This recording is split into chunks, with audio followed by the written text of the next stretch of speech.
Sheila is in Church Langley in Essex. Hi, Sheila.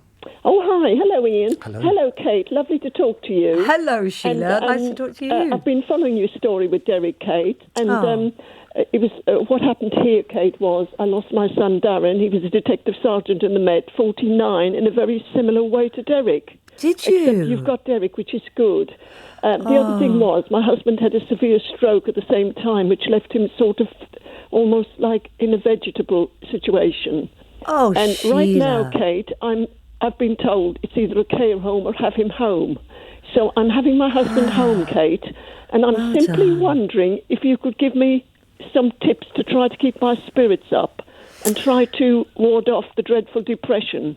Sheila, I mean, you sound like you should be giving everybody tips. I mean, it's extraordinary what you've been through. I'm so sorry to hear that.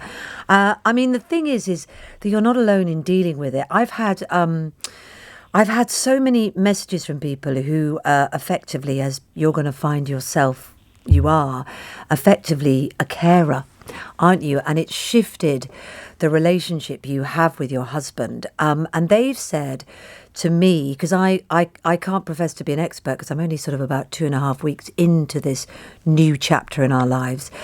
They've said that what you do is you take it a day at a time, a cliche, but you do. And also sort of allow the kind of new relationship to emerge, because the person is still the same, and there may well be things that take you forward in a way that you never expected. I mean, it's hard to imagine, I know, because this is your husband, this is your lover, isn't it? This is the person that you turn to in moments of crisis. And that's what I've been feeling with Derek, that, you know, and I'm only 5'2" and he's 6'3", and he's always been this big figure in my life that I've bounced everything off and turned to. And suddenly you're seeing them so vulnerable. So it's going to be very, very difficult. And also, Kate, I simply can't even talk about my son to a neighbour, to anyone. I've kept it all bottled up because it's so painful to talk about. It is too painful. And I think that I haven't honestly been able to process some of the pain yet, because I've been running on a lot of adrenaline, which I'm sure you have been, sort of keeping going. Exactly. And you do have to let it out, Sheila. You do, because then it will start to... Is there somebody you can talk to? I'm sure LBC have got lots of organisations. I've spoken to Nick, actually, before. Have you? Yeah. And he was very good. Because I think letting it out, and it's a bit of a sort of Oprah Winfrey style thing to say, but sort of giving yourself permission to let that pain out is actually what you have to do, because, you know, you're going through 2 huge things in this last year, in the middle of a pandemic, which has meant that you've probably not been able to see and hug some of the people that you normally could have done. No, we weren't, no.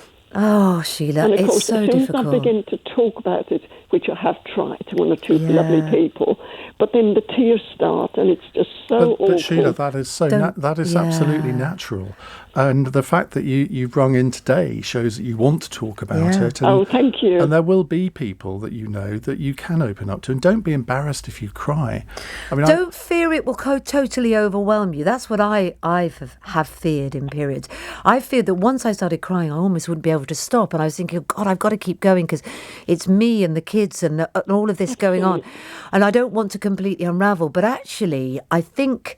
and I hope that if you find the right person, you will be able to let it out. And then something in you will just sort of think, OK, that's enough for now. I've let a bit out. I mean, and gradually you can eke it out. You see the grandchildren, Kate, my son's children and that. And I think, oh, my God, you've got to be cheerful. Don't let the grandchildren see you depressed about their father. Do you know what I mean?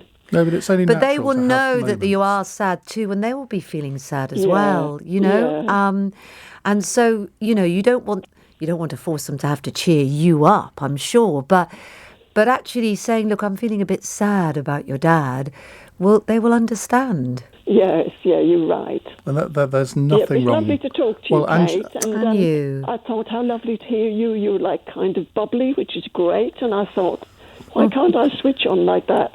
I bet you do, though. Look, you're laughing and you're calling into a radio show, so you're doing it.